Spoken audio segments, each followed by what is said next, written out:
Hi guys, it's me, ChazzaHD, and welcome to the first day of pre-season testing in 2024, and really the first day of the new Formula One season. Great to see you guys here for this first day of testing. Of course, we're in now the final 2 hours of day one, only a 3-day test here in Bahrain before the real action gets underway just over a week from now at the same circuit, the Sakhir International Circuit in Bahrain. And so far, today's not been, the most interesting day. Of course, really, we're just getting a first glimpse of the new cars, seeing how they look livery-wise, getting a good look at the aerodynamics, and just what general handling is like. It's been very hot today in Bahrain, been quite windy as well, so grip has not been easy for the drivers out there. But in general, I think F1's done pretty well out there. And as you can see on your screen, we have 18 lap times on the board. Perez and Hamilton at the bottom are not driving today. They'll be driving tomorrow. And as you can see on your screen, that running order is the current live running order with an hour and 58 minutes to go on day one. And we'll just go through it quickly. Lando Norris has the best lap time of day one and of testing so far, a 1:32.4, which is 4 tenths of a second quicker than the best time of day one last year. I do say that as Max Verstappen begins a new flying lap, so he may Verstappen go a bit quicker. Max Verstappen just over half a tenth slower. Sainz in third, Leclerc fourth. Most people, by the way, on the C3 compound, the medium compound tyre, as Max Verstappen has a purple first sector. This looks like it's going to be a very good lap from Max. And then you've got, Leclerc fourth, Ricciardo fifth. Racing Bull team looking quite handy so far. Alonso in sixth, Piastri seventh, Zhou eighth, Russell ninth, Tsunoda 10th, and Stroll, Bottas, Albon, Ocon, Sargent, Magnussen, Hulkenberg, Gasly. And as I said, Perez and Hamilton driving their respective cars tomorrow. Of course, everyone who has done a lap time so far today, not everyone is out on track right now, as Max Verstappen is definitely going to go quickest. 6.5 tenths up on Norris after the first two sectors. So this is going to be probably a 1:31.7, 1:31.8. Very quick for day one. Max exits the final corner, opens the DRS, and he does a 1:31.6. 8 tenths of a second quicker now than Lando Norris. And that Red Bull, certainly very interesting design, looking supremely quick. No surprise there. I'll just update the gaps and the positions quickly. But it's not been the most eventful day, and we haven't really, understood too much about what's going on so far. But just good, really, to have the cars back out on track. And yet, the purple sectors now quickest by 8 tenths of a second, and Max's lap time is a 1:31.662, which is 1.1 seconds quicker, the best time from day one last year. So it just shows you, one, how confident Red Bull are, just how much quicker these cars are compared to their predecessors. Carlos Sainz currently on an outlap. And that's what I was going to say. Is obviously everyone who's done a time so far today is not out on track right now. Many drivers who did the morning session are not in the car for the afternoon. So the people out on track for the afternoon session are Verstappen, Norris, Sainz, Ricciardo, Zhou, Stroll, who else? Sargent, Hulkenberg, Hulkenberg and Gasly. Those are the drivers that are out on track for the afternoon session.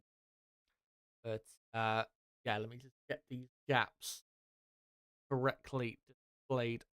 Now, good timing from Verstappen. Absolutely smash the quickest time so far. And really, guys, what we're going to be doing today is focusing not necessarily, a ton on lap times because those won't matter as much, until really mainly day 3, the final day of testing. Really, as we go, further as we go along, lap times get more important. Great time, Max Verstappen there, but hardly a surprise that he's gone quickest. But the main thing that I am looking out for when watching these cars is how are they handling? Because last year when we did testing watch-alongs, obviously we looked at the lap times and those were interesting, but I found that I understood more about watching the cars on board and seeing how they handled from, trying to tell who had a good car and who didn't. So that's really what we're going to be focusing on because that does tell us more. Obviously, not everyone is on the same type of run plan. Who knows who has what fuel load, etc. Carlos Sainz out on track there of medium compound tyres. George Russell also on an outlap. Russell's been in the car all day, and the Mercedes, I think on screen note that's the Aston Martin. The Mercedes livery, very very nice livery in flash. Probably the best livery we've seen so far. I'll just wait for Russell to complete his outlap before I get the gap correct for how far behind he is.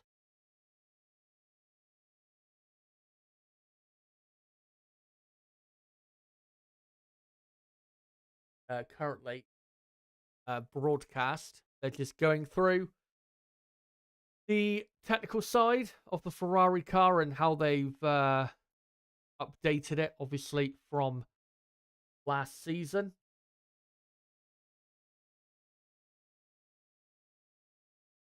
And actually, let me just get up the Formula One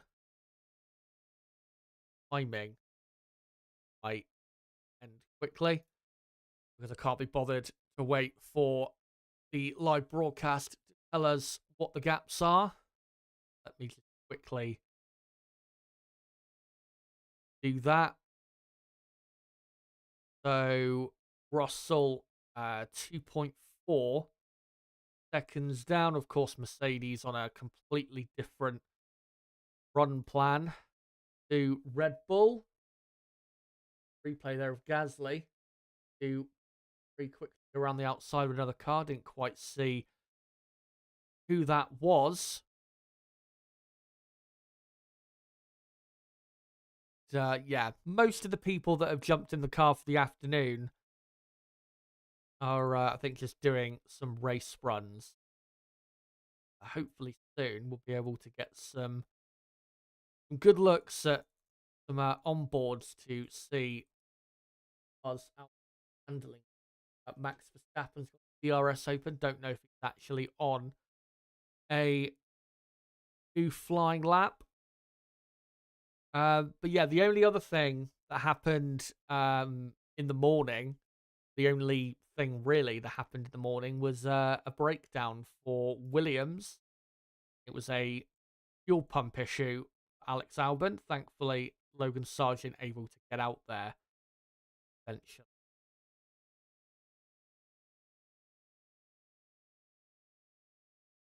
Gaps done. Got the Haas F1 team down in 16th and 17th. Haas F1 coming into testing saying that they don't care about the lap times and that their primary focus for testing is to understand how the tyres work for the car. Hopefully that brings them some good understanding of the season. We're looking at Zhou Guan Yu, who's coming down the straight.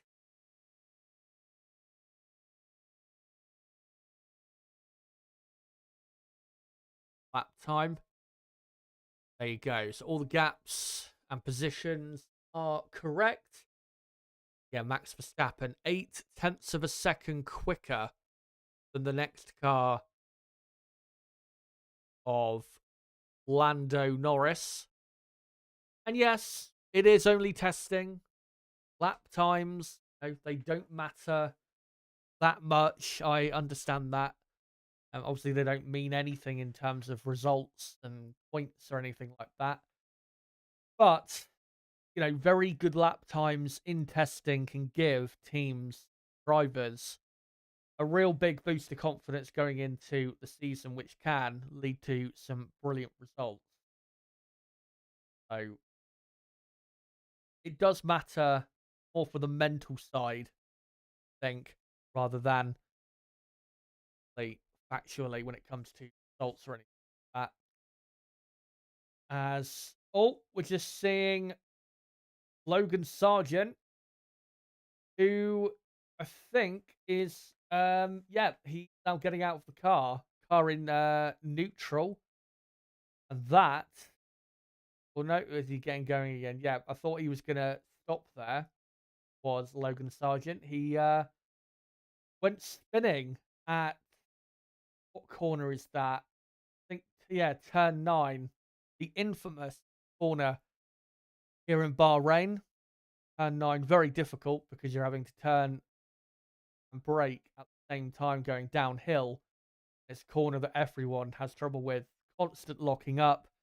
Plenty of drivers have, spun the rear end around before they've even got to the corner, and that's exactly what Logan Sargent did. Locked the rears, spun fully around, and thankfully did not hit the barriers.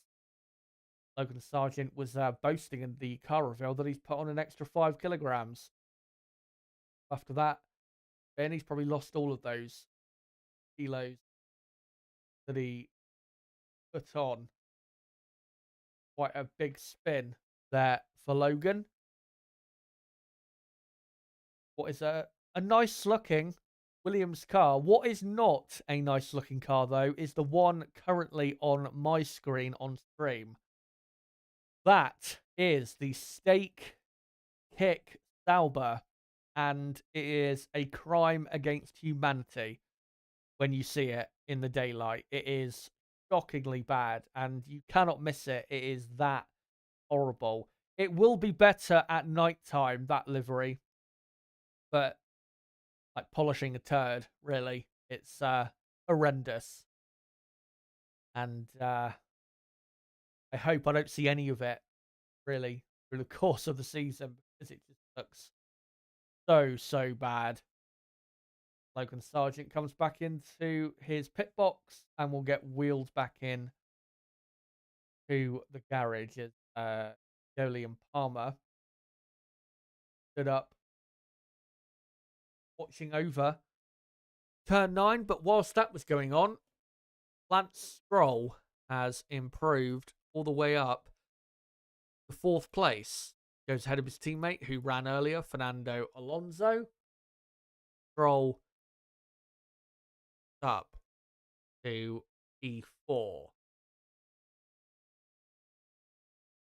Get gap for that correct. Just showing further replays. Logan Sargent's very big spin. Stroll 1.4 seconds off the pace. Just ahead of Charles Leclerc. Ran in the morning session. And Daniel Ricciardo in 6th. Ricciardo and the team, Racing Bull team, RB team, Visa Cash App team, Hugo team, whatever the fuck you want to call them.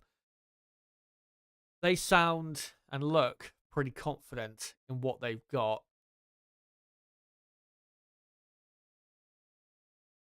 Uh, Probably going to be a bit of time until we see proper lap times.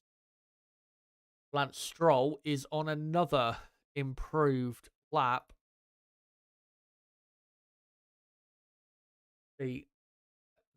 This takes him. Not done a personal best middle sector. He can go any quicker.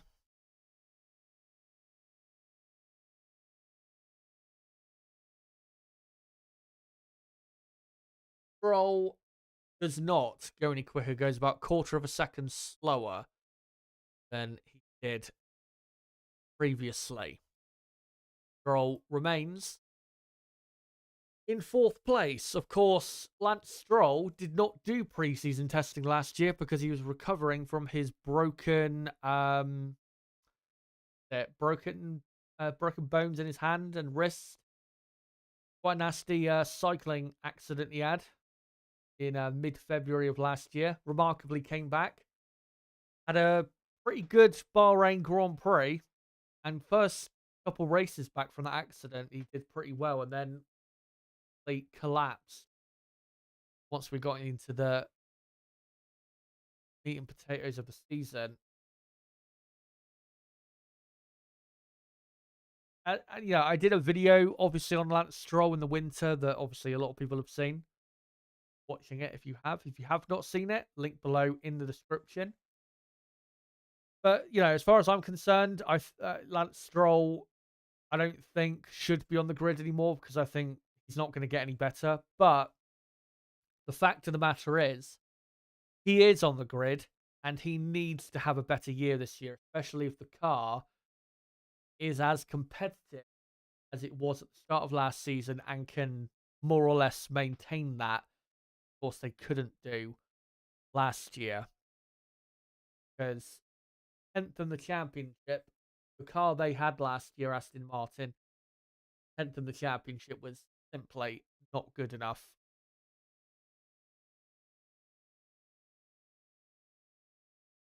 The Alpine, Pierre Gasly comes back into the pits. The Alpine livery, I've got to say, does not look good. Actually, out there. Looks similar to the Dams livery in F2. Is not a great livery, to be honest. So, yeah, not a big fan. As darkness is very quickly descending. Of course, in in 10 days from now, at around this time of day, will be when the Bahrain Grand Prix race will be getting underway. So this is really where the teams want to be out there and getting a feel for the conditions, because of course it'll help them understand where they probably will be at the first Grand Prix, because the conditions earlier in the day, in the morning session, and it's great for the teams to understand how the car is working in hot conditions, but you rarely get, in the Formula One season, you rarely get a lot of events being that hot. So it's not as worthwhile as maybe you think. George Russell currently on the lap, looks like a longer run though. From what I've seen of the Mercedes though, in terms of the handling, it definitely looks stable from what I've seen so far. Mercedes have not pushed at all today, so there's no point even getting into that. But from the handling I've seen, I haven't seen any major issues. It looks like it's so far comfortable to drive. Now, last year, you'll remember, first day of testing for Mercedes was good. Day 2 of testing, their car looked horrendous. They were, they had, well, they weren't spinning necessarily, but they had the absolute worst oversteer coming out of slow corners and were spinning up the rears so much out of especially turn 9, turn 10, that the car was almost like it was driving on ice. So if they can maintain this level of handling over the course of the 3 days, that should hopefully give the drivers and the team should some confidence that they didn't have this time last year. Daniel Ricciardo, who is out there on a set of mediums. We'll see soon enough. Ricciardo opens the DRS, so looks like this is going to be flying lap. I've got to say, the livery of this car, the Racing Bull car, really does look nice with the mixture of the old Toro Rosso type livery. And in terms of the handling, the car, from what I've seen of it, not much I've seen from it so far, but from what I have seen, it looks pretty much like it was at the end of last season, just very stable and consistent. Ricardo does a personal best first sector. Half a second down, though, on Max Verstappen, the Death Star. Ricardo, who, coming out of the car reveal event in Las Vegas, which was, a couple weeks ago, he was very confident sounding. Was aiming for, what was it, top 5 finishes. And given how they ended last year and how, this car has been built, I think you could possibly argue that that ambition is not unrealistic in terms of having it. Ricardo, personal best middle sector as well. Daniel, I think at best will go 4th with this lap. Of course, Ricardo didn't do preseason testing last season. And Ricardo, yes, he does go 4th quickest. 1.2 seconds off the pace. 132.9. Certainly, the Racing Bull team, compared to they were last year, which was AlphaTauri, they look a lot stronger than they were at the start of last season. Very similar to Aston Martin. Maybe not as dramatic as Aston Martin, but similar nonetheless. Yeah, Ricardo up to 4th place.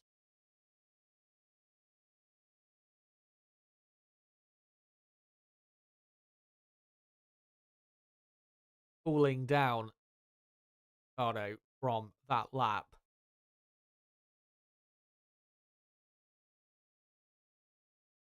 Brabamos saying we need to really be able to put GIFs and memes in YouTube chat. It would be good if you could do that. Yeah, seemingly they haven't found a way to be able to do that yet at YouTube. As I think that's the Williams of Logan Sargent. Yeah, just being released from his hitbox.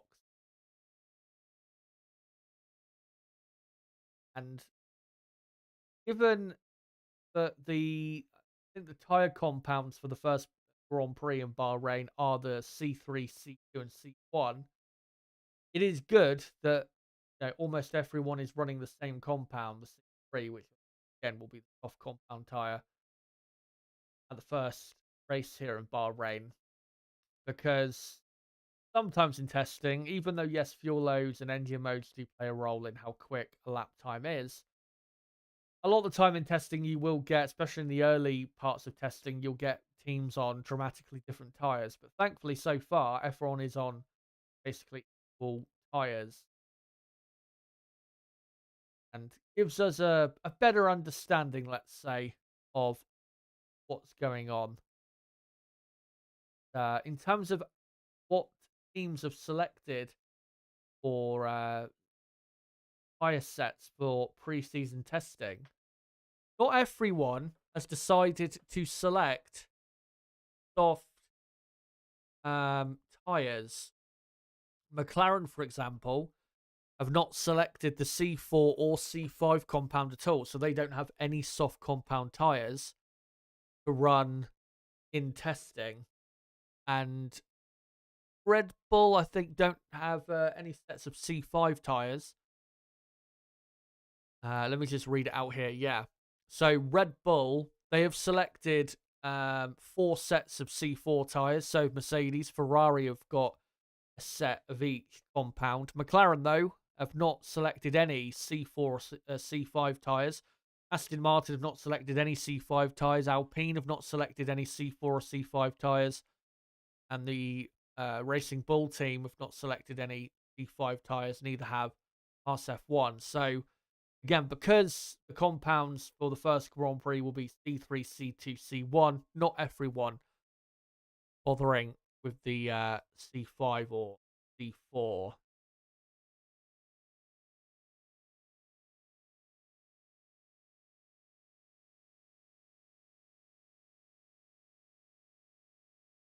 Logan Sargent back out on track and has done a personal best. First sector. And this season for Logan Sargent has got to be much better than last year as he went into turn 9 again in the rear end, really moving about on Logan. I thought he was going to have another spin. Held it nicely. Yeah, this season has got to be a lot better. You look at the very end of last year, especially at that Las Vegas Grand Prix where he was 6th on the grid, not far behind his teammate. That's what he needs to be doing really this season.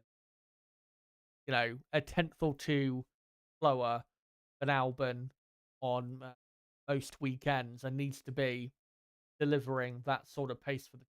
If he is as slow this year as he was last season, then he has absolutely no chance of being on the grid 2025. But he does go up to 10th place with that lap. So it was the greatest. 2.2 seconds off the pace with that particular lap.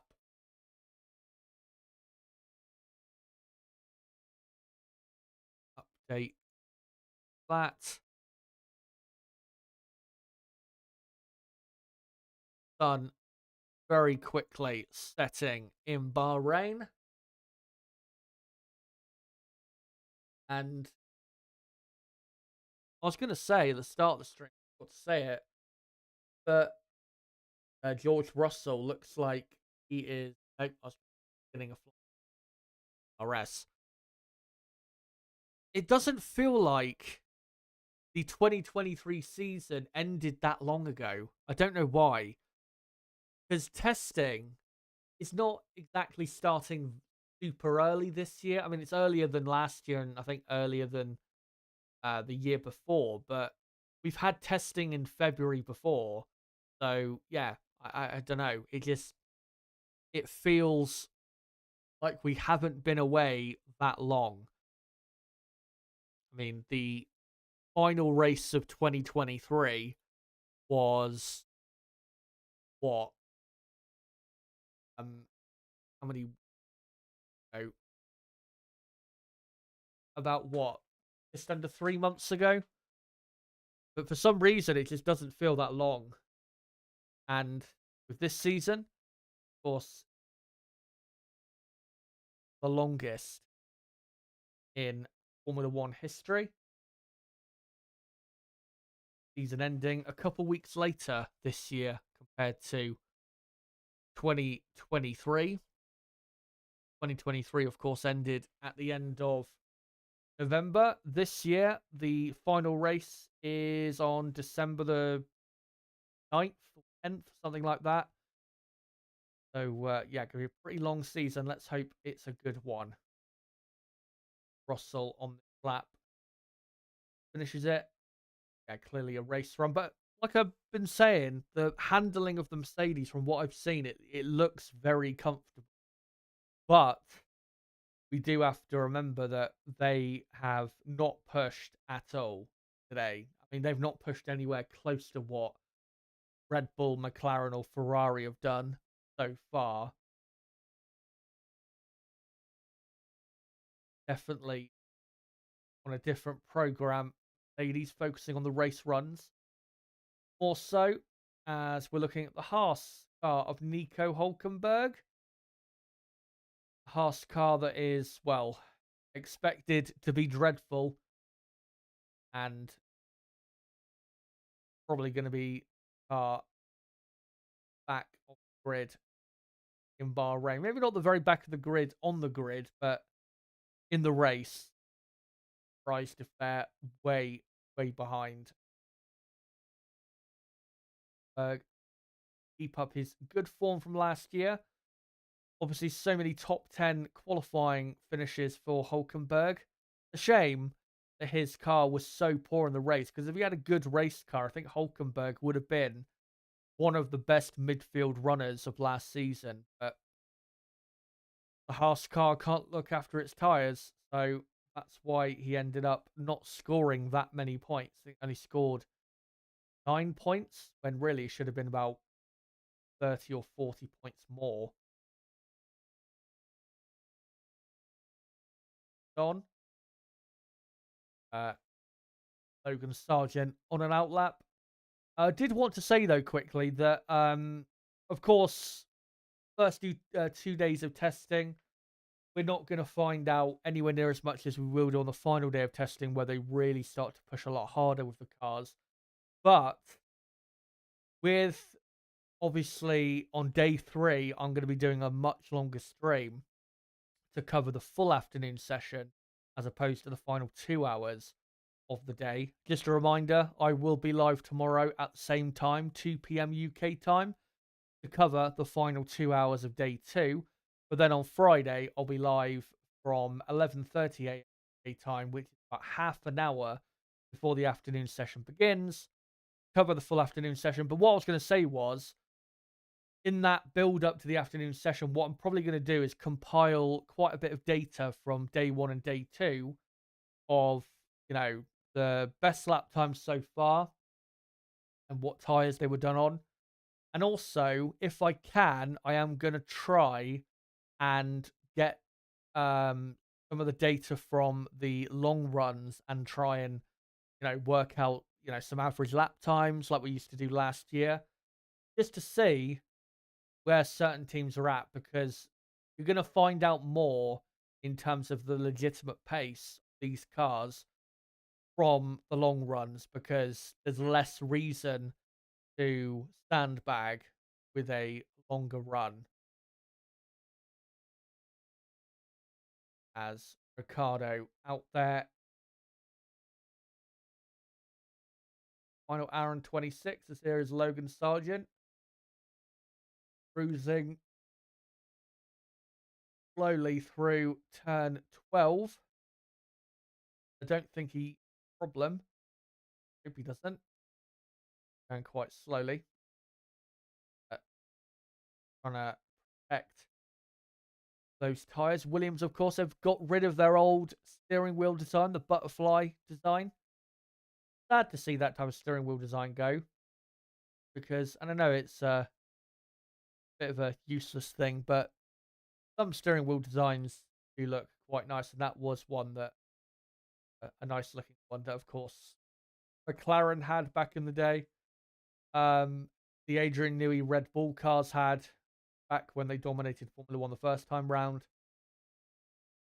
But to update with the times, Williams needed proper steering wheel with the dash green on it, rather than what they had before, where the screen and the steering wheel was separate.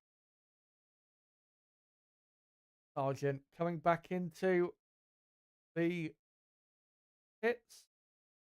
And just to update you on laps completed, Max Verstappen has done 109 laps. Norris has done 33. Piastri earlier did 57.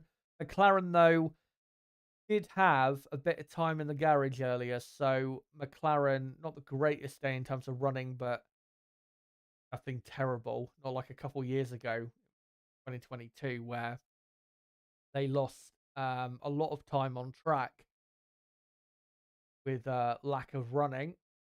And really, except McLaren to an extent and Williams, everyone reliability-wise has been absolutely fine. No real issues at all. I'm going to look at rear end of the Williams car. Wrong with it. Maybe that's why Sargent came back into the pits, because he reported an issue with the rear end of the car.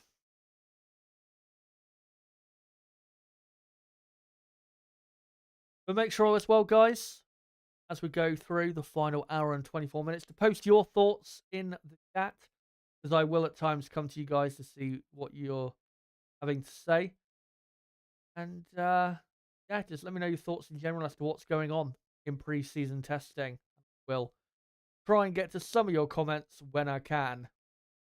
And yeah, clearly out of turn 8, the hairpin, something at the rear end was felt by Sargent. Decided to slowly coast back.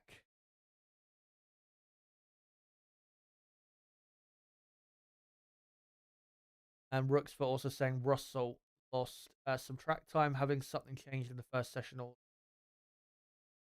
Yeah, I wasn't able, unfortunately, to watch all of the morning session. I was only able to watch the first hour and 45 of the morning session.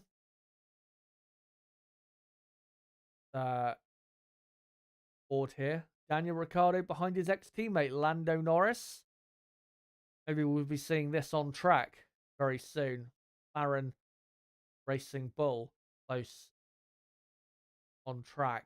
McLaren, of course, coming into testing, said that they didn't get all the parts of the car maybe as developed as they wanted to, and the in-season development will be very key for them, especially early in the season. Never know, that could happen. Ricardo comes back into the pits. And we'll see, of course, in 2024 whether Ricardo will get back to his brilliant best.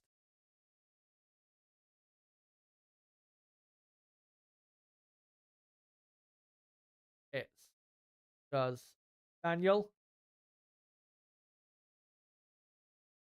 A replay of him locking the inside front at turn 8.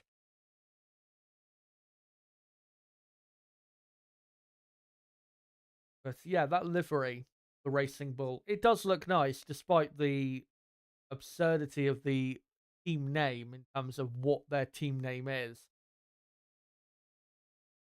from the Mercedes. Beautiful livery. I really love the combination of last year's livery and 2022 essentially.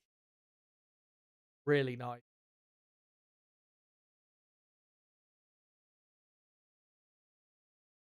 Quite a big lock. And 10.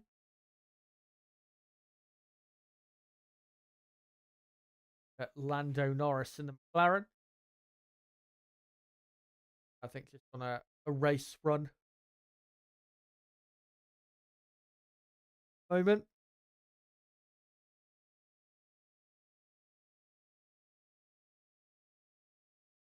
Yeah, coming around the final corner and cracking on, trying to get some laps in.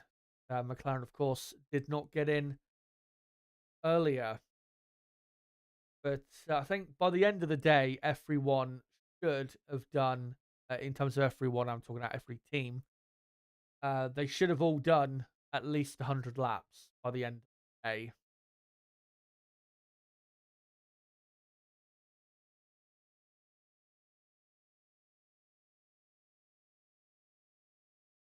Exiting turn 4.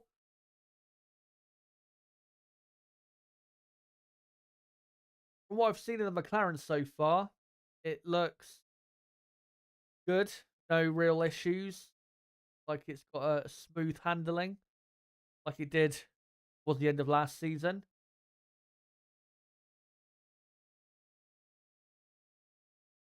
Real big corrections on the steering wheel for Lando Norris with a beautiful helmet tribute to Gilda Ferran, who sadly, Gilda Ferran passed away in December.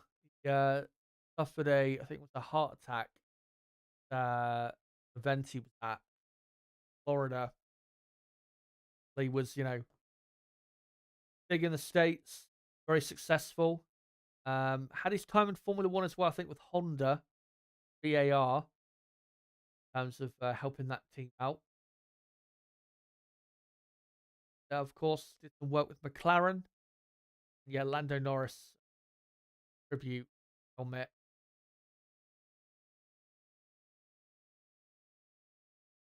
Norris continues on. Black and orange. But let's see what you guys having to say in the chat.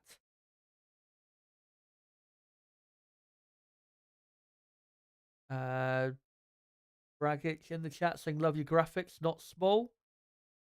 Just for that, yeah, I like to have everything, clearly displayed. I don't like to, lag the screen in graphics. And make certain bits hard to see, and obviously, how I've got it displayed is, hopefully displayed in a simple enough way that you can understand what is going on. Obviously, the timer and the running order on the left. Obviously, when it comes to these testing watch-along streams, I will be doing what I've been doing so far, updating the positions and the lap times. I will update as we go on. Yeah, Gasly. On a better lap on the C1 compound, which is an incredibly hard compound attire. Don't think we'll be seeing much of at the first Grand Prix in Bahrain. Comes to the line, and I think he does go quicker than what do you call it? He does go quicker than he did previously, and Hulkenberg has actually, well, update that. Just a couple tenths off his teammate's pace from earlier. Gasly still 18th position. Alpine don't sound too confident coming into this Formula One season. Javier Ortiz asking, are you able to display laps ran? Unfortunately not, because of the way basically I've designed the graphic itself. I can tell you though who has done how many laps. I'll just read it out. So, and I'll go team by team. So yeah, Red Bull have done 109. McLaren have done about 95 laps. Ferrari have done I think 100, just about. I think Sainz just did Ferrari's 100th lap. Racing Bull, they've done how many have they done? They've done about 90 or 89 laps. You've got Aston Martin, who have done overall today almost 100 laps, or I think they're on 98 laps currently. And then Sauber have done 98 laps currently. Williams have done 61 laps only, so they've quite a bit of running still to do. Alpine have done 92 laps, and Haas F1 done 113 laps. So Haas have done the most amount of laps.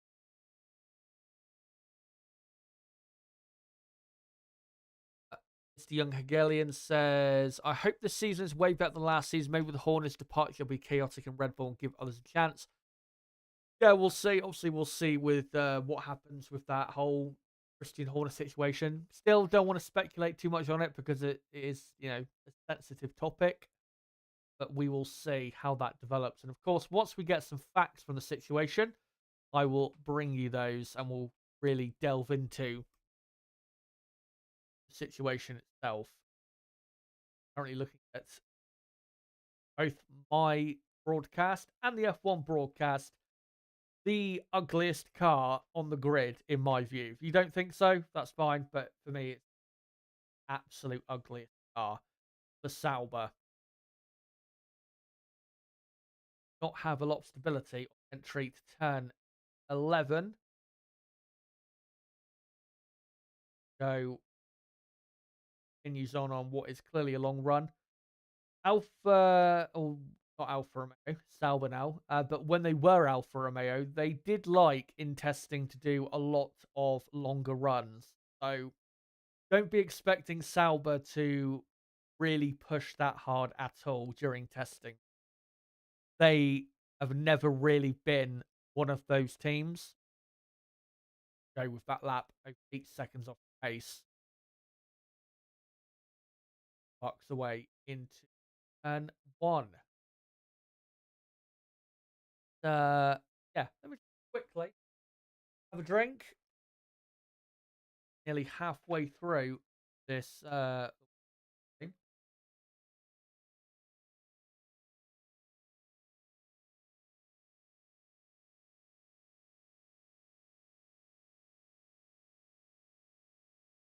Daniel Ricciardo in his garage, talking to, I think, engineers and also getting his photo taken.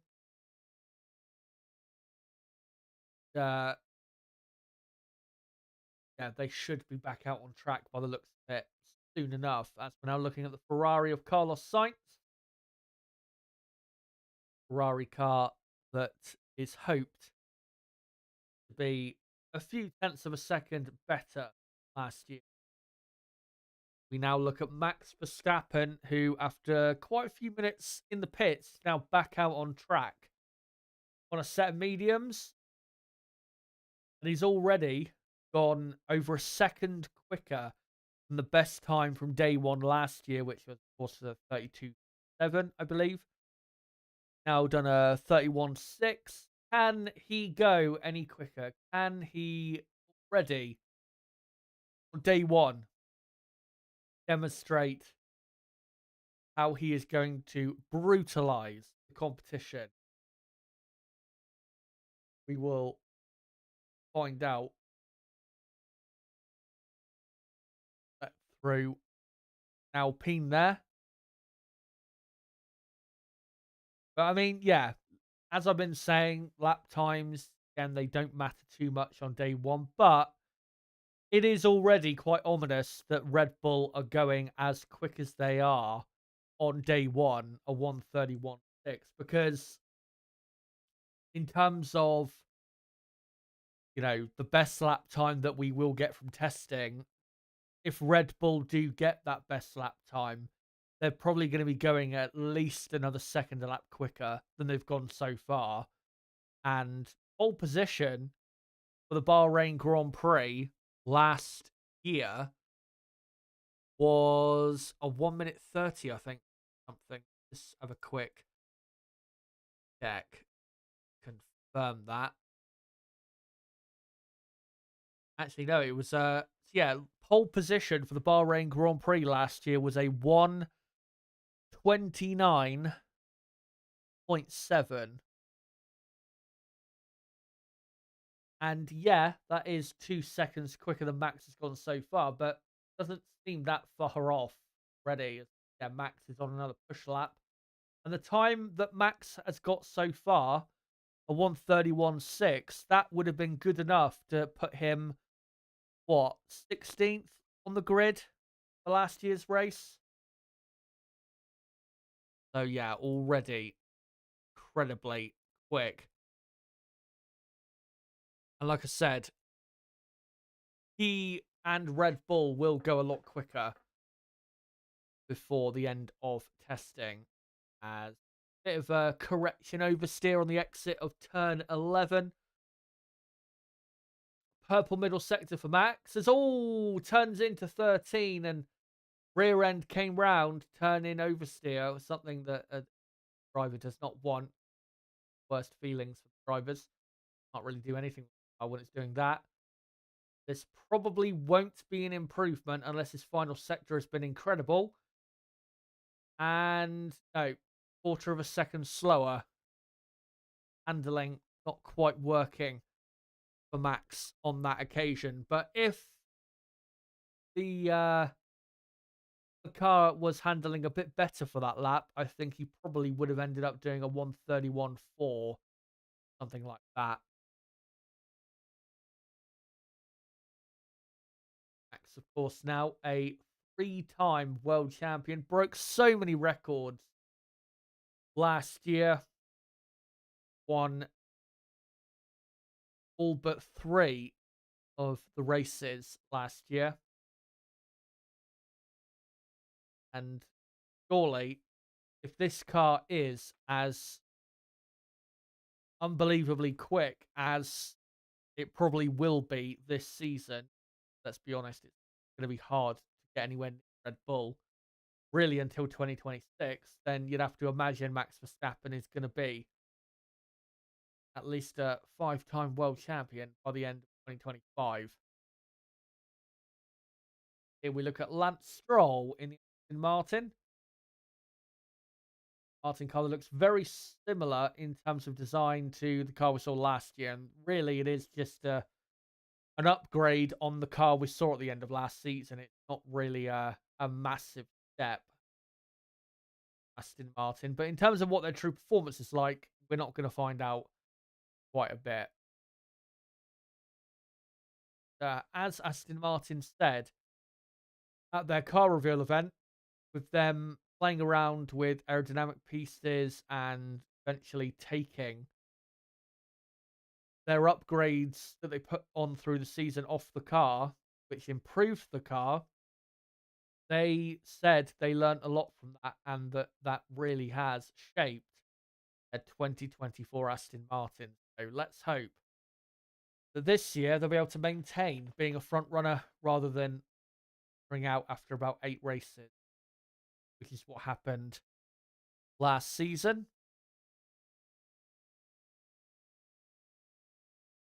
Roll continuing on, handling good.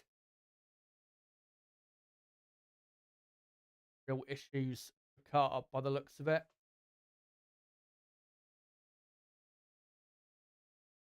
And through the final corner he comes. Bit of a difficult corner, especially when there is quite a bit of wind. Roll back into the pit lane.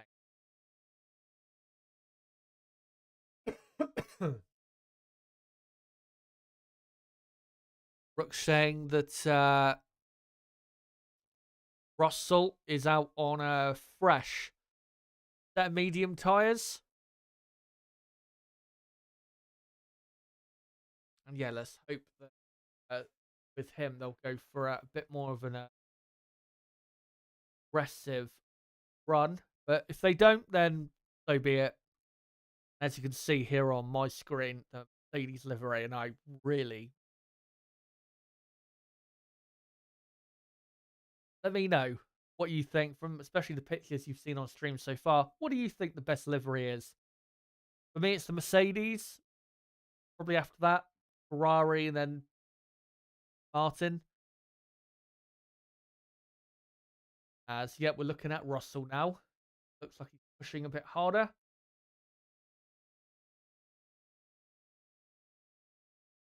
Well, not pushing hard enough as the DRS not open down the pit straight.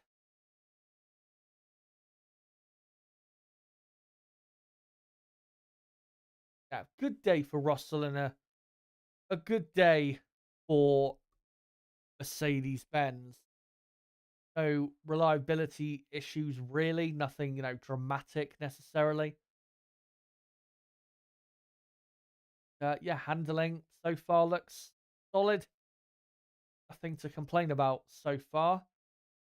As I said, with what happened last year in preseason testing. They had a good day one, and then as they pushed the car a bit harder, they found that the car had not a lot of grip. So it's about what happens when they start to really push it harder.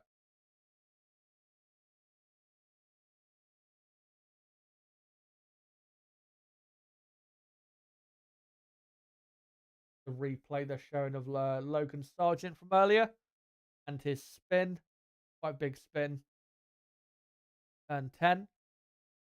Similar to when Michael Schumacher spun there in 2005, but that was, I think, ended up being because of a hydraulic issue. But Michael,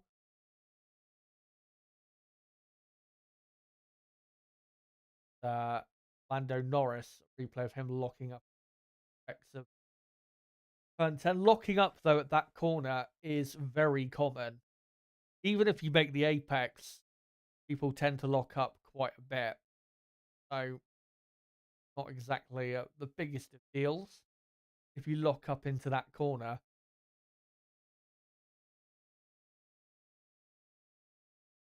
Russell continuing on. P2 compound. Russell clearly on a race run. And like I said, on day 3, when we cover more of the action, I will try, if I can, to show some data from the long runs so far in testing, because I think that would be more of interest for us to understand where everyone is at. I remember last season, Aston Martin, I mean, they showed pace to a certain extent over a single lap, but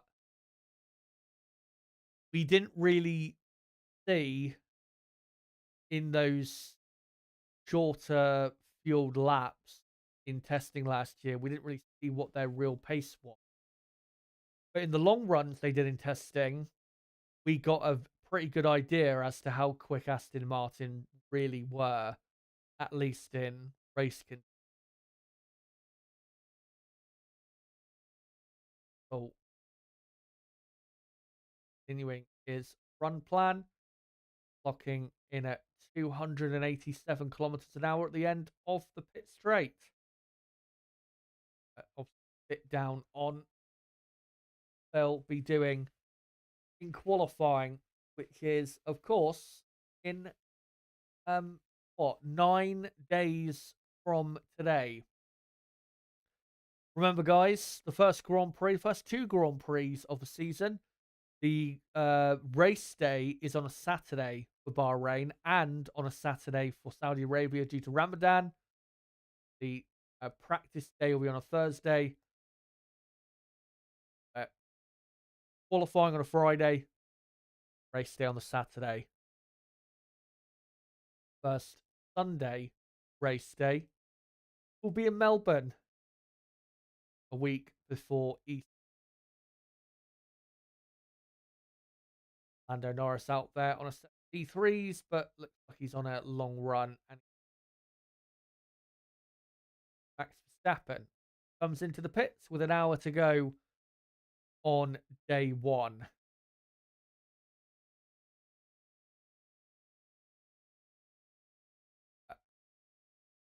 McLaren out of turn 8 hairpin, looking smooth. Looking pretty good. Turn 10 as well.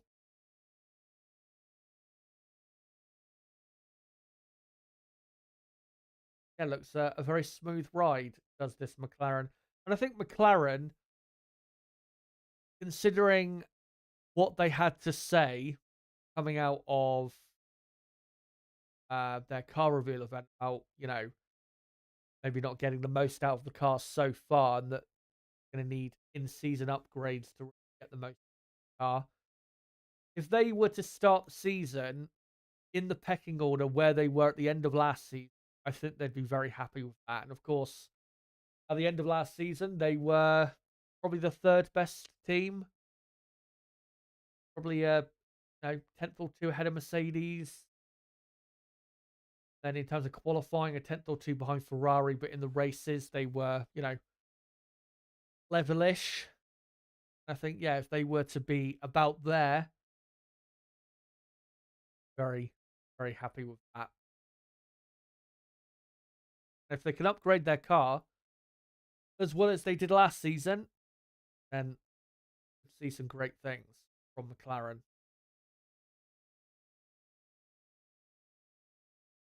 Looks like Daniel Ricciardo is about to come back out on the track. As here is Max Verstappen on an out lap. So will Max go for another flying lap and try prove on a 1:31.662? Best time of testing so far.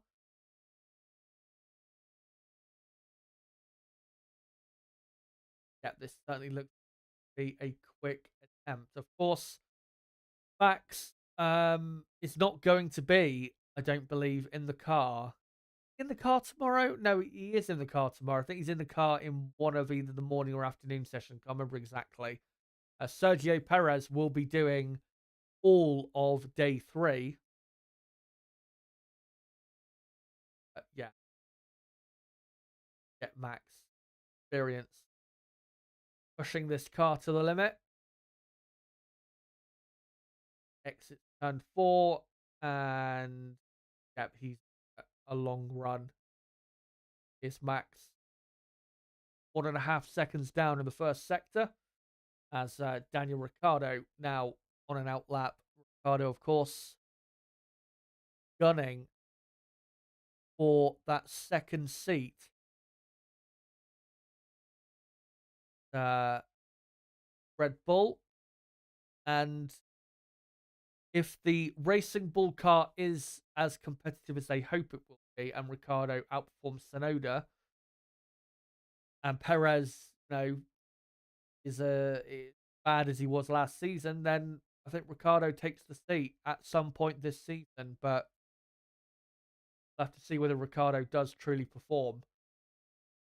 Because you have to remember, Tsunoda had some really good races last year, and especially towards the end of last season, he had a couple very strong outings, especially that final race in Abu Dhabi, where he had Tsunoda his best qualifying of his career and finished impressive, I think, 8th place, just about holding off, I think, Lewis Hamilton in the end. Now look at Ricciardo on a set of mediums, and let's hope Ricciardo will try and go for a quicker lap here. Try and get people talking, because that's really the best thing about testing, is where you get a really good time from someone and it really gets people talking.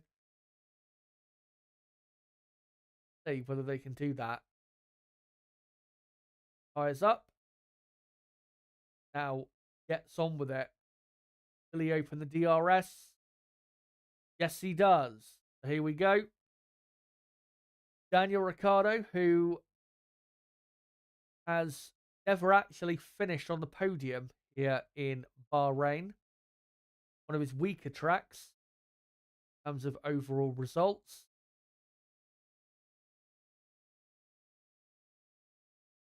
See what he has.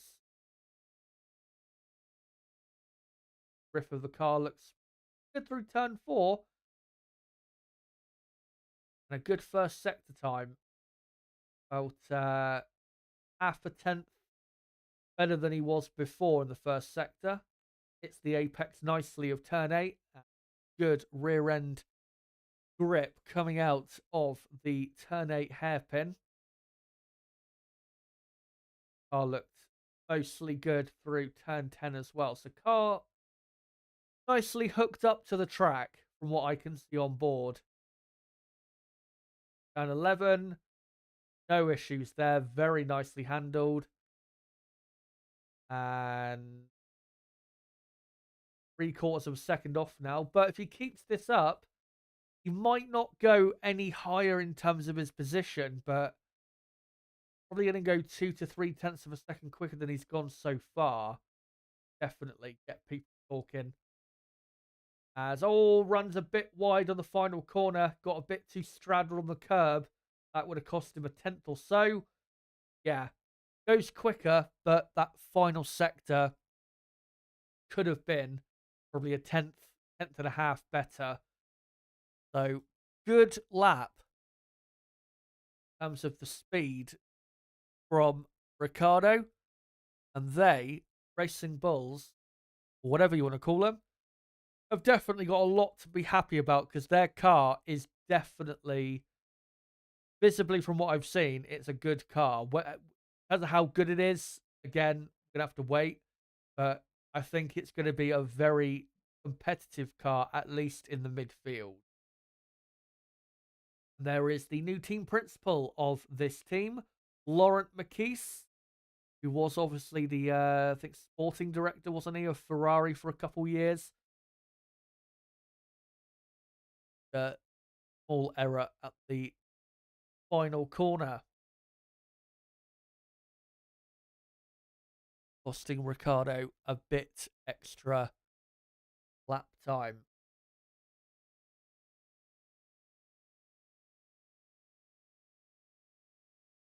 Sure, if Ricardo goes for another lap before the end of the day, I'm sure he can go again a bit quicker, maybe up to third place. And if he was to end up in third place, I think they'd be very happy with how their day's gone.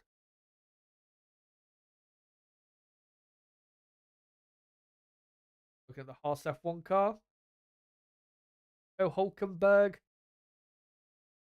is, well, clearly on a race run.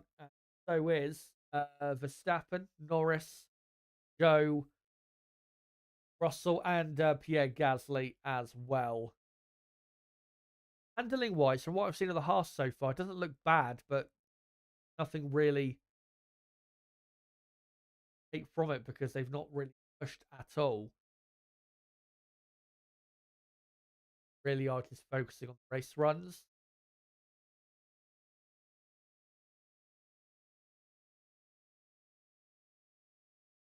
Transport out. So sorry if I mispronounced his first name. Joe through the final corner. Handling that final corner certainly better than the Racing Bull was. Albert continues on. And Zhou Guan Yu, as I was saying earlier with Logan Sargent, Zhou Guan Yu is another driver that needs to step up this. And so far in Zhou's F1 career, he's had two very mid at best seasons. And given, obviously, this team will be took over by Audi in a couple of years, needs really this year to start showing something. Yeah, Gasly, I've just seen, has gone up to 11th place.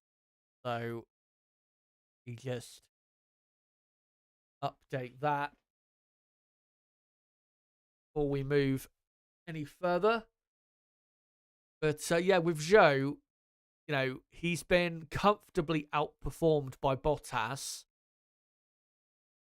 Bottas is definitely the better driver. I think you struggle to argue, really, that Zhou is better. Valtteri has superior head-to-head as Ricardo goes a bit quicker, half a tenth quicker. These, though, in fourth place. Yeah,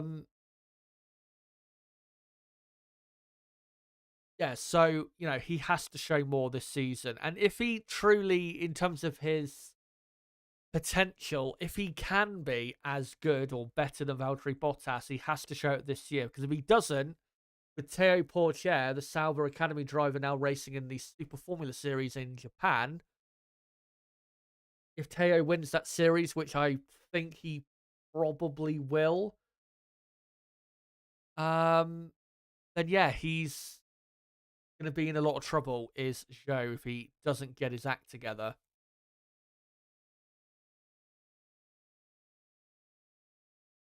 Let me get the final few lap times done.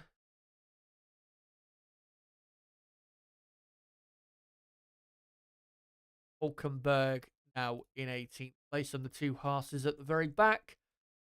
Obviously, the two Haas's not pushing at all. Max Verstappen still out there on his race runs as the Mercedes of Russell catching up to Verstappen and having a think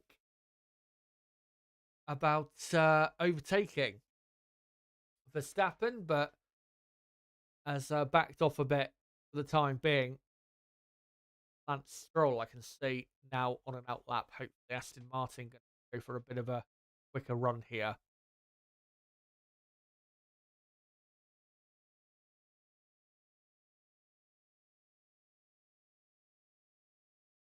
So, yeah, Gasly back out on track after just coming through the pit lane. Leave. Yeah, really, so far as Lance Stroll, by the looks of it, is pushing. We'll see what his first sector time is actually. Get to over the top, and now I wouldn't quite say this is going to be a better lap for Stroll. He is pushing.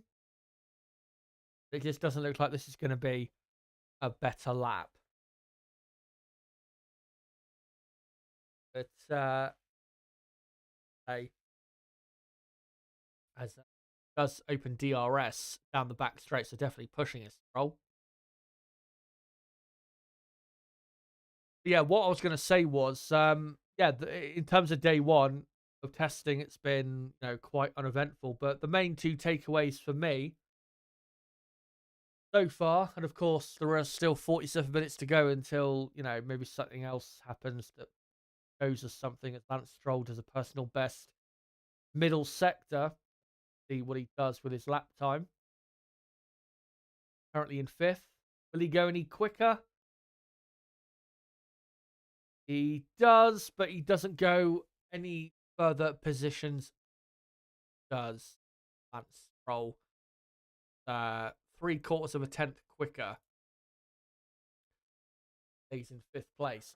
The main two takeaways from today is Red Bull so far looking very, very strong. I know, again, the lap times, you can't read too much into them, but I think, a 1:31.6 for the first day of testing is very ominous. It is very, very ominous. So, that is something to take away from this first day. And the only other thing to take away is, Racing Bull have got they've got a good car. Visibly, the car handles well. In terms of how good it is, still need quite a few more sessions to find that out. But that car is good. Again, how good? We'll have to wait and see. Yeah, Gasly fails to improve. First sector as he passes a slow-moving Mercedes, I think that was. Opens his DRS down the back straight, so Gasly trying to improve. Yeah, as I was saying earlier with Alpine, their expectations for this season, not very good. They've gone with basically a completely new car concept compared to what they had the year before. And from what they were saying, they think it's probably going to take a few races for them to properly understand and maximize what they have. So, not expecting Alpine this season to be stunningly quick. They do have a very good driver lineup for, where they are on the grid. Gasly goes a couple tenths of a second slower than his personal best.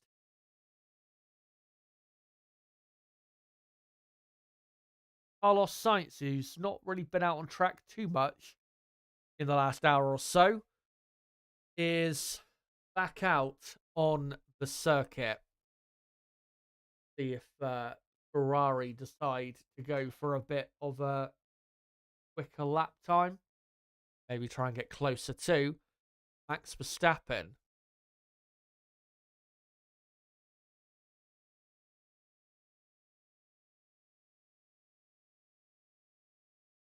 Sainz just coming through the final corner now. See if he opens the DRS, and he does not. So this start of a new longish run for Carlos Sainz.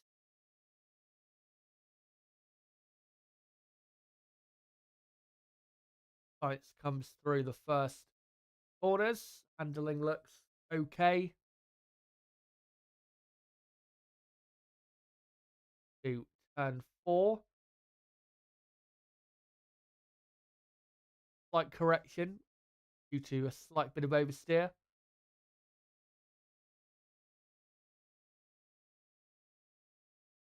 Smooth. Handling Ferrari. But in terms of testing, one thing we can say from experience is the three main top teams we've had for the last nearly 10 years, Red Bull, Mercedes, Ferrari, those three teams especially sandbag a bit more than the others do testing. Same goes really for practice sessions as well. Don't like to show their hand as much as others. So do bear that in mind when it comes to testing. Those three teams are less likely to show as much of their hand as, say, McLaren would, or the Racing Bull team. Cracking on his plan. Racing Bull car of Ricciardo back in the garage, and some work going on to the suspension area. Now looking at the Sauber of Joe is still continuing on with this long run. Quite a long run for the Sauber. As I said, though, that team does tend to do long runs quite often.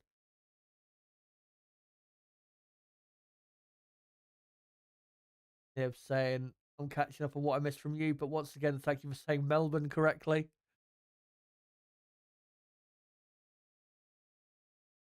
Yeah, by the looks of it, the work going on the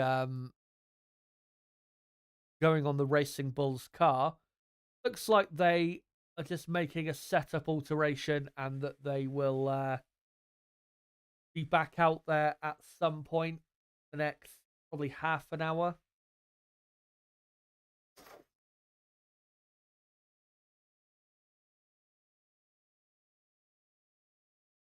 And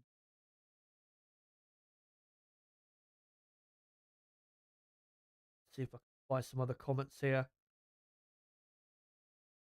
in the chat.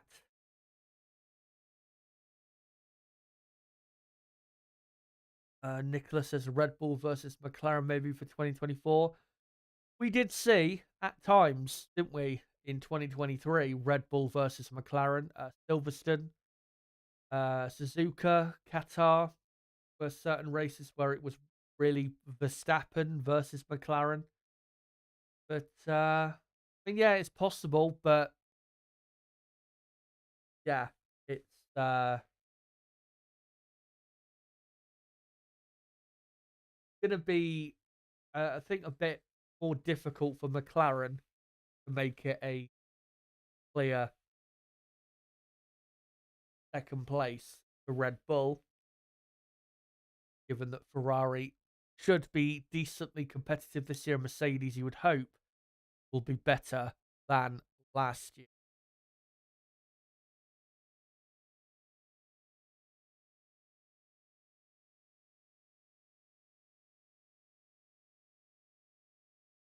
As I can see on the TV broadcast, the FIA technical delegate, Joe Bauer, Having a look through one of the garages. Of course, he's the guy who specs the cars, deals with all the cars, being weighed and all that. Very important cog in the machine. Joe Bauer. Lando Norris is back out on track on an outlap. Up to soon enough.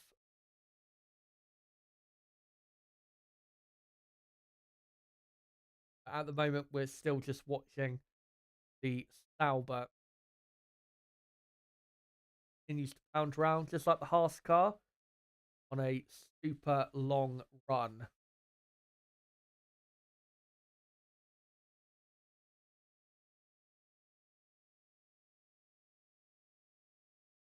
Of course, Joe Guan Yu did actually, what do you call it? I'm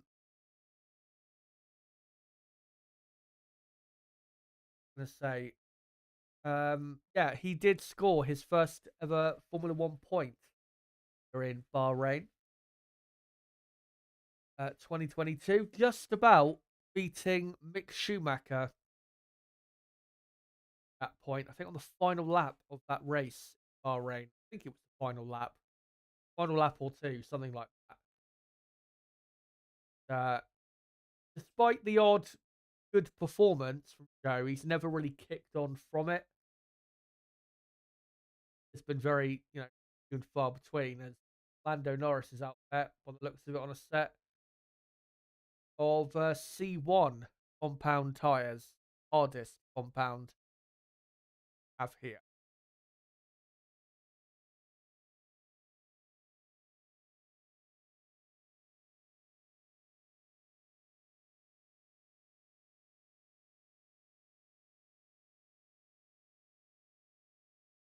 Norris continues on,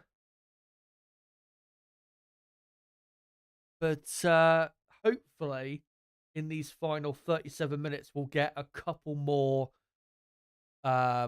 push laps, because you don't just want to end the day with no more improvements. Norris going to do laps this C1 compound. I don't think he'll be pushing really. C1 compound should be, compared to the C3, about a second slower. Clearly, longer run.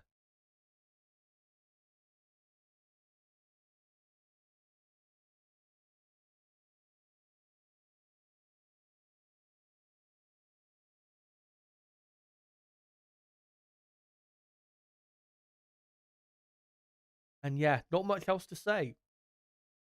Not really that much going on.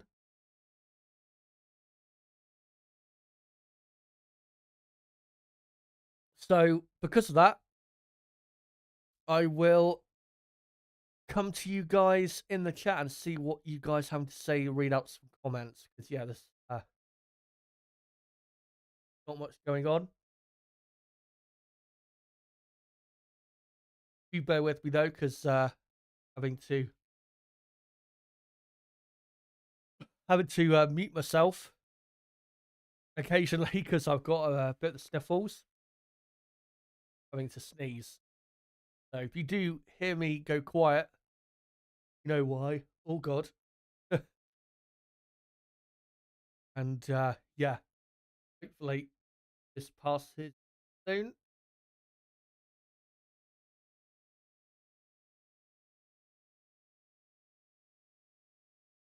As you guys know, though, I do tend to get, as apologies if we disconnected for a second there.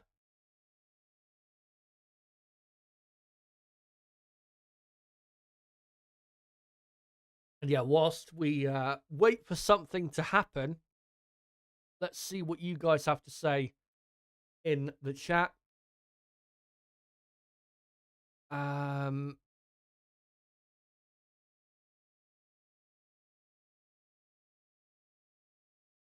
Roll through. Phone box in the chat saying Williams are not looking that impressive, but who knows? I mean, yeah, not a great day for Williams. I think least amount of laps obviously is not very good as Ricciardo locks up into turn one and goes quite a bit wider than he would have wanted. Looks like he's still trying to push on though. Is Ricciardo? Um, yeah, with Williams, not a great day.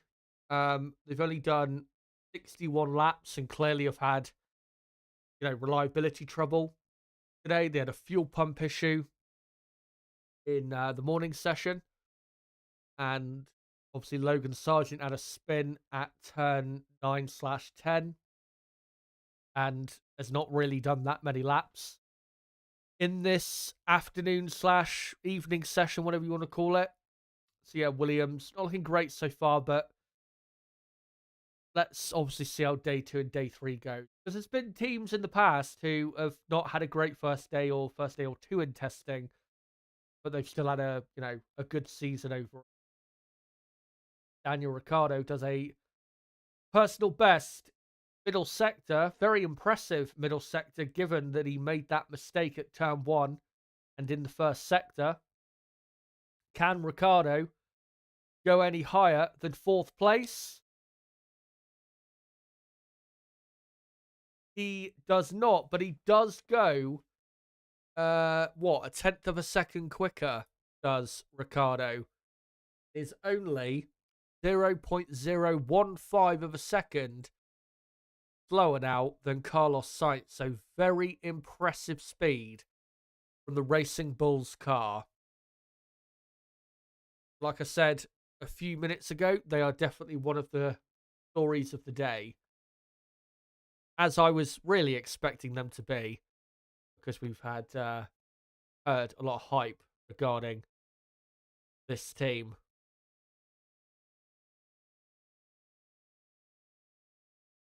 Man saying, well, Haas looking great. Indeed, looking spectacular, bringing so much value to Formula One. The word value will be emphasized. We go through 2024 when it comes to the RSF1 team. As Max Verstappen looks like he will be back out on track very soon. They've got the tyre blankets on and looks like they're about to release him very soon. And we'll see whether Max does go any quicker than he's gone so far as we enter the final half an hour, basically, of first day of pre-season testing as Aston Martin are just putting some high-vis flow paint on the car. Of course, why they do that is to understand where the air is flowing. As Pierre Gasly improves and goes up to 6th place. Good to see Alpine ending the day with a bit of a stronger lap time.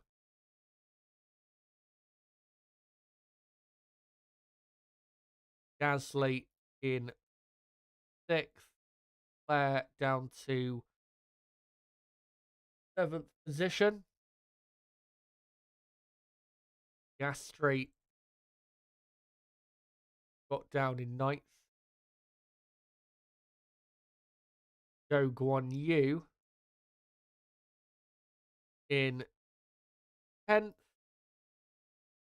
Then Logan Sargent, 11th place. But yeah, Max Verstappen back out on track on an out lap, and let's see if he will go quicker, whether this will be another long-ish run.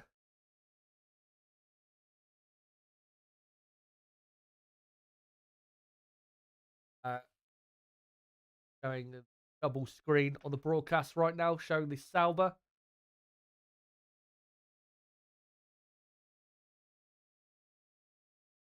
For some reason, on the screen they've got up for the driver, it's got 70 on it, even though that's not Joe's race number. Joe's race number is 24. Don't know why they've got that, unless they've only got one screen available with that number on it. George Russell continuing on with his long run. Long run? Nope. This is actually an outlap, but it looks like it's on a hard tyres for Russell.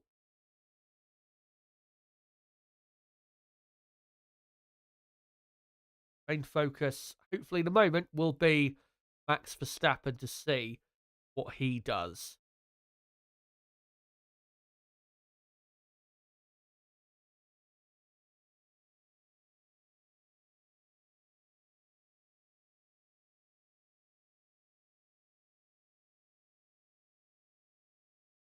Still on the broadcast, looking at Russell at the Sauber.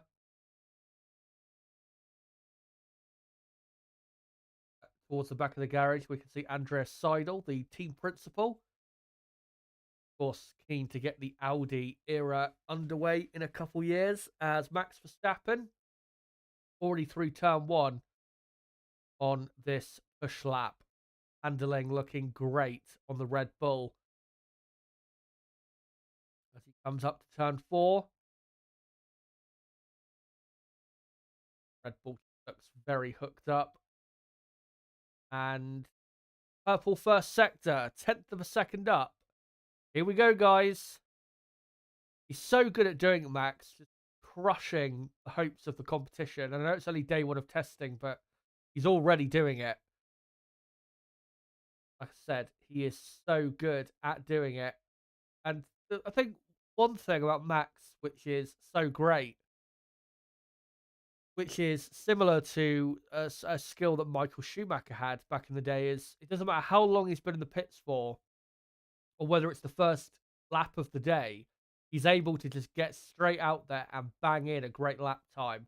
As a purple middle sector now for Max, 0.3 of a second up on the best time so far. This is going to be a super quick lap time for this first day of testing.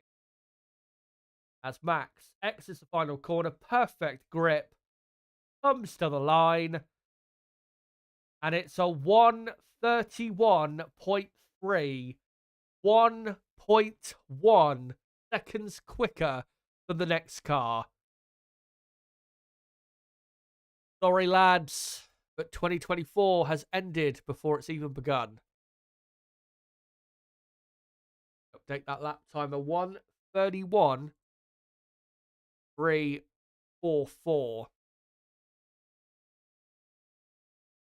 And yeah, they say, oh, well, it's only testing, but we all know how this ends. Out. Time to get all of the gaps correct. So yeah, Norris 1.1 seconds behind now. Carlos Sainz 1.2 seconds behind. And actually, before I do the rest of the lap times, let me just, go through so quickly. That lap time of Max Verstappen, a 1:31.3, that would have been good enough for 11th on the grid at last year's Bahrain Grand Prix, which would have put him just ahead of Lando Norris. Shows you how bad McLaren were start of last year.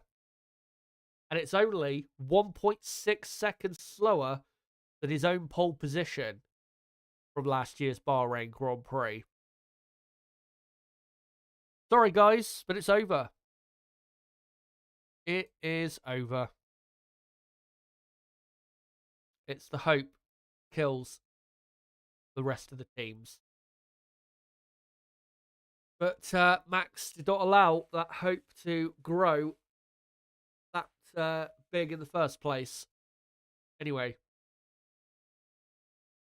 Yeah, let me get the rest of these gaps done before Max decides to launch an assault on the rest of the field again.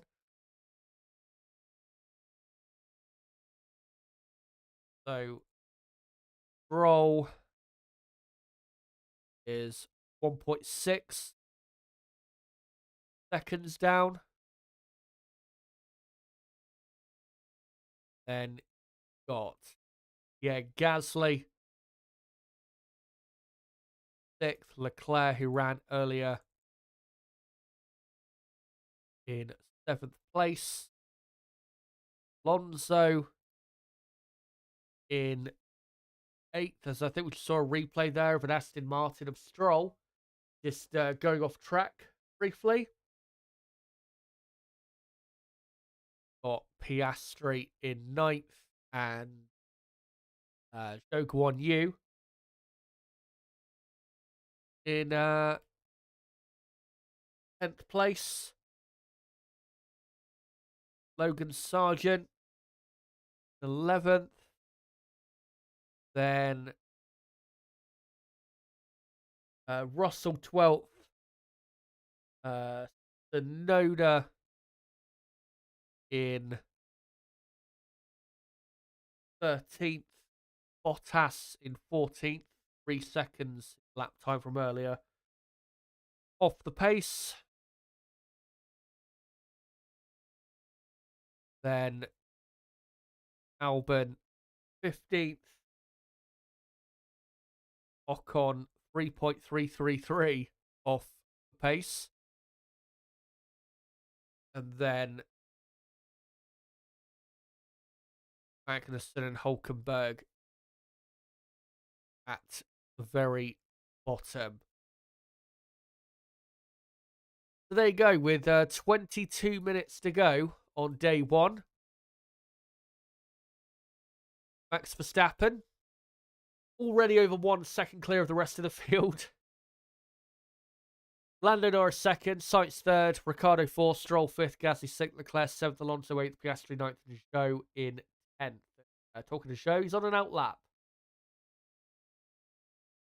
Look at Mercedes of Russell, who is just out there on a set of hard tyres on a longish run, is Russell.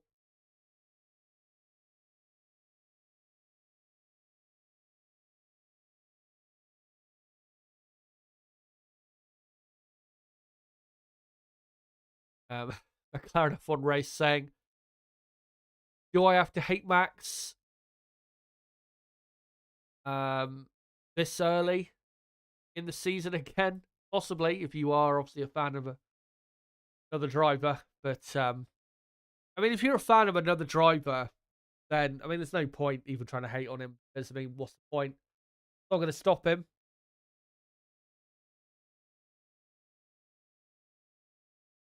And if Red Bull, and I know, again, it's only day one of testing, but if they are this quick, I am very curious to see how quick they're going to go tomorrow and then on day 3. And kind of, if they are going to be the quickest team, they may as well just go out there and be, like, disgustingly quick. If you're going to dominate, like, may as well just go out there and be, like, a second or a second and a half quicker a lap. Why not?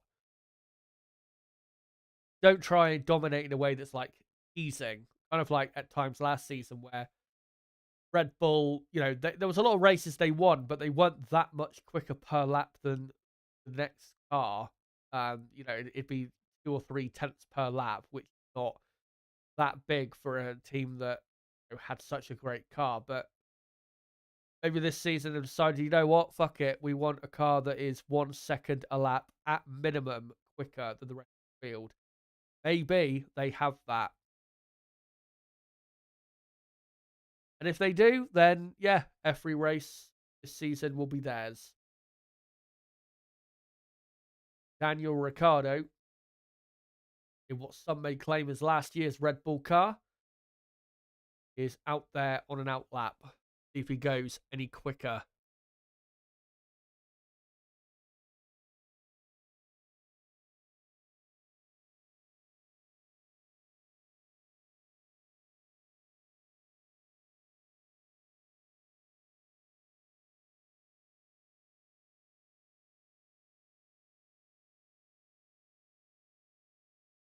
Sorry for muting myself for a while there, but I had to sneeze. As we've seen a replay of Lando Norris locking up at turn 10. Again, apologies for the long breaks in my speech, but really trying hard not to sneeze. Clearly, Lando Norris and McLaren on a longer run and not going to even bother trying to get near the 1:31.3 by Max Verstappen. Ricciardo has started his lap. Don't know if it's a fast lap or not. As Max Verstappen comes back into the pit lane. There is a small piece of debris on the pit straight just as you brake for turn 1 by the looks of it.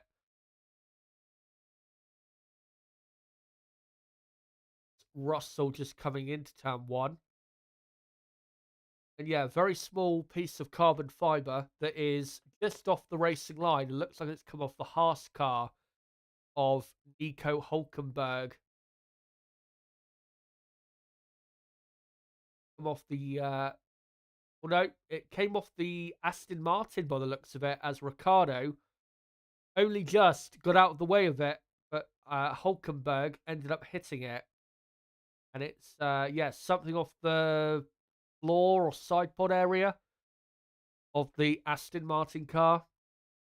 Ricciardo, I've got to say, what reactions to get out of the way of that, but Hülkenberg focusing quite as much.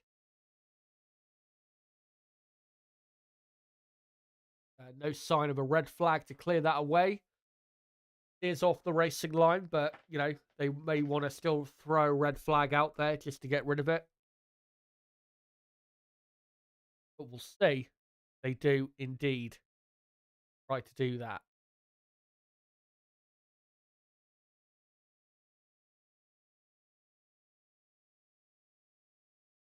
As Lance Stroll, we're just watching him on board with the high vis paint still lagged on half of the car. I did what was it? I did think earlier with the Sauber, because I thought they had the high vis paint on the Sauber. But I was thinking with the Sauber, how, you know, especially if they paint the high vis on the green bits of the car already, how on earth are you going to tell that it's on that car? Because it is very similar, the colour. Stroll coming into the final corner now. Coming to the line, complete this lap. We're what, 15 minutes away from the end of day 1.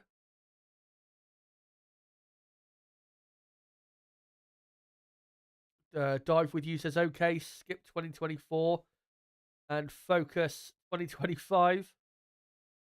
We'll be saying the same next year, 2025, and get to 2026. Lawyer Rastogi saying, oh Jesus, 1 second. Hello, by the way, it's Crystal Racing. Good to see you, mate.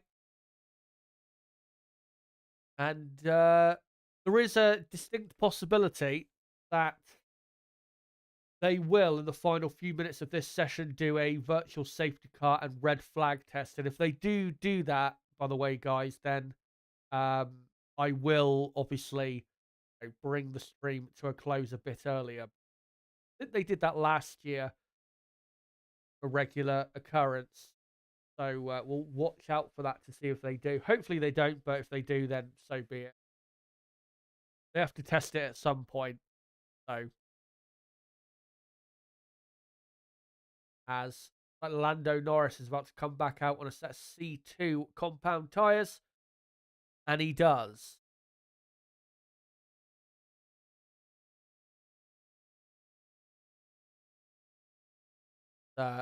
Ted Kravitz is reporting Norris's activity. Good to see Ted in the pits for another F1 season.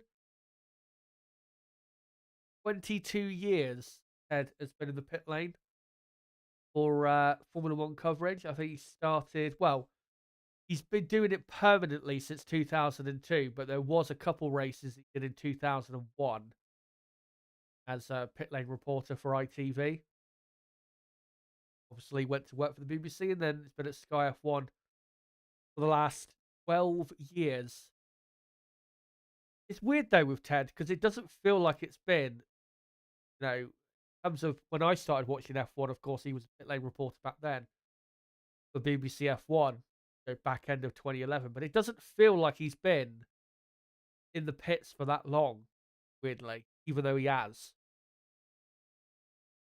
He's just an ever, he's just so a part of Formula One that you don't notice how long he's actually been in and around Formula One.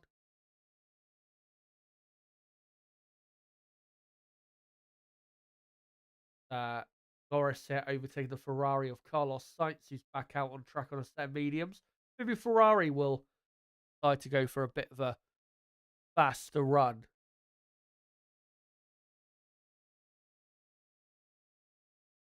Nib saying in chat, wasn't that long ago Sky tried to boot him? Yeah, thankfully survived that. Thankfully, because of us, the F1 community, we wouldn't have it. And thankfully, he is still around. Still at most of the races. Dead.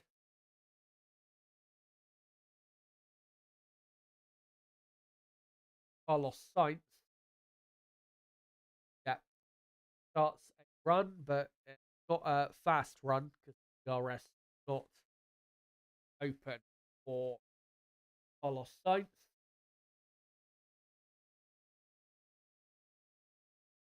So just going to do a few final laps for the day by the looks of it. Is Sainz in this beautiful Ferrari car?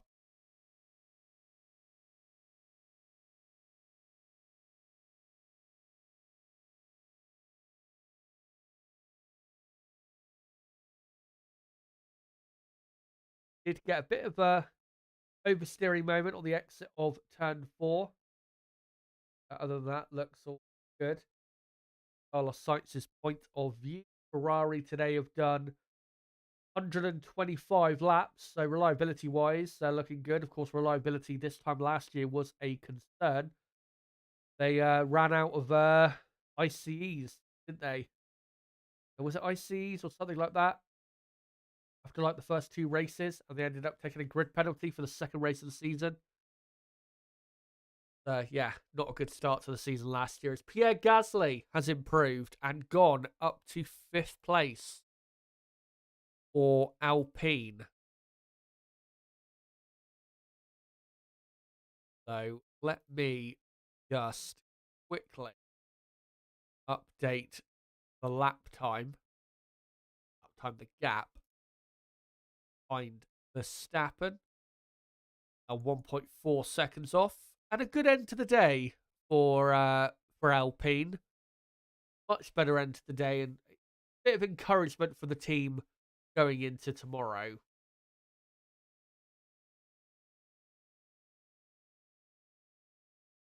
Here's a replay of George Russell on board into turn 8. Locks the inside front and never really makes the corner. Barely stays on the track.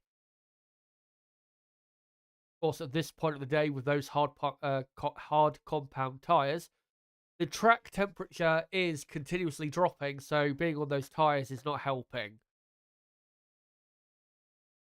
And that's why at the first Grand Prix, the hard compound tyres are not going to be that much. Important sessions taking place at night and don't offer really that great a grip. Now looking at Daniel Ricciardo opening the DRS up to turn 4. Is this a final push lap for Ricciardo on what's been a very good day 1?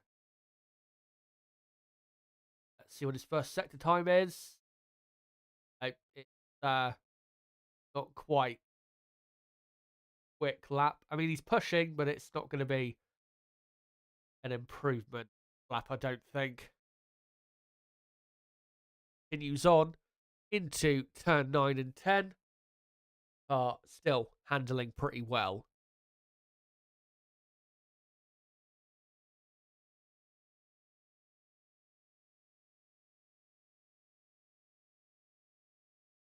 Now, going through turn...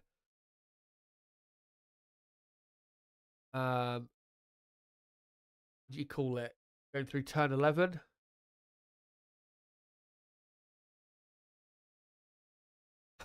I was about to say cockpad, was I? I don't think I was. Unless I spoke, but Ricardo, yeah, gonna go 3 seconds. Yeah, 3.8 seconds slower than Verstappen. And Verstappen, by the way, has done 137 laps. So, perfect day for Red Bull.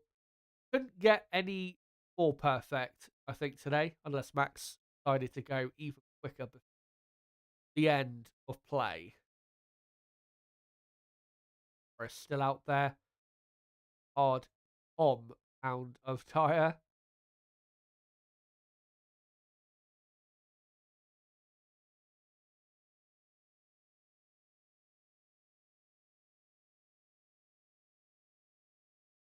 Continuing on. C2.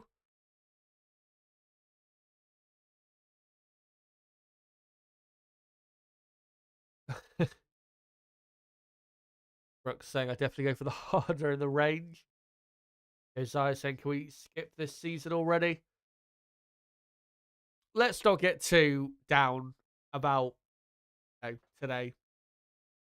Because, I mean, we saw last season, especially with the second half of last season, even though Red Bull was still winning races, there were still some great races in there. So, even though it would be great if we had, brilliant fights for the win and all of that, Formula One is not all about who wins the race. And we're going to have to look outside of who is winning to get our excitement, I think, 2024. And probably for 2025 as well, if they keep up this level of domination and this stronghold over the rest of the grid. As Lando Norris coming into the final corner, continuing on with his final few laps of the day as Ricciardo and Gasly now on out laps.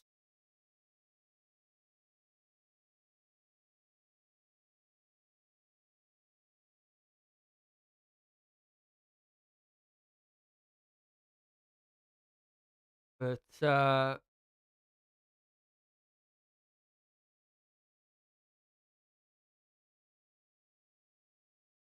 Josiah saying in the chat, let's be real, the main thing you want when you watch F1 is a good fight for the title. True. Obviously, that's what we want. But if you look at Formula One history, most of the time you don't get that.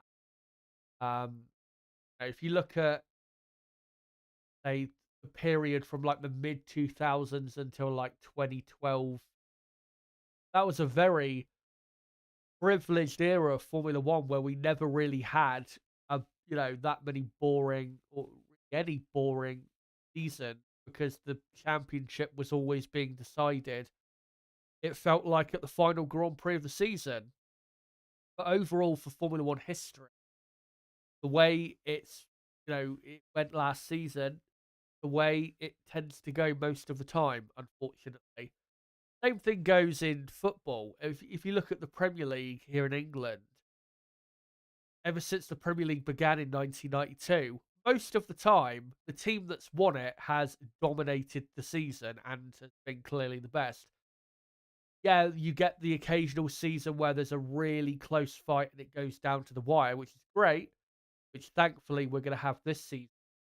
But again, most of the time, it's decided, 2 or 3 months before the actual end of the season. Same thing in F1. So, and I think at the end of the day, that's what makes those years where we do have,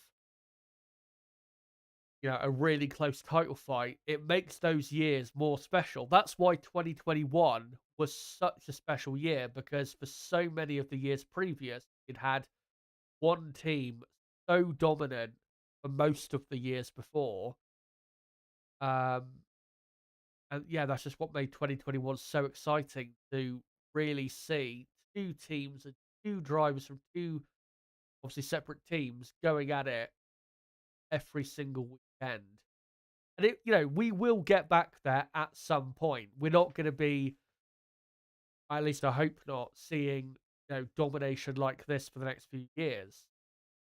But in terms of when we'll get that, who knows? Hopefully sooner rather than later.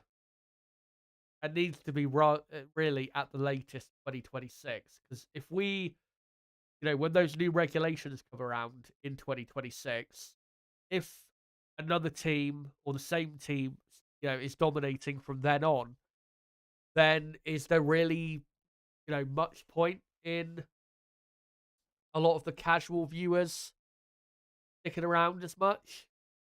And maybe even us diehards might not stick around as much when it comes to watching Formula One, because I think if there was too much domination for too long, I think a lot of us would get probably a bit bored to the point of actually considering not watching it. So we'll see how the future goes, but I'm still prepared to stick around until at least say end of 2026, going into 2027, because I still have hope for that new set of regulations as we enter the final minute and 45 seconds. And Pierre Gasly, we could see on a flying lap, but he's not going very quickly.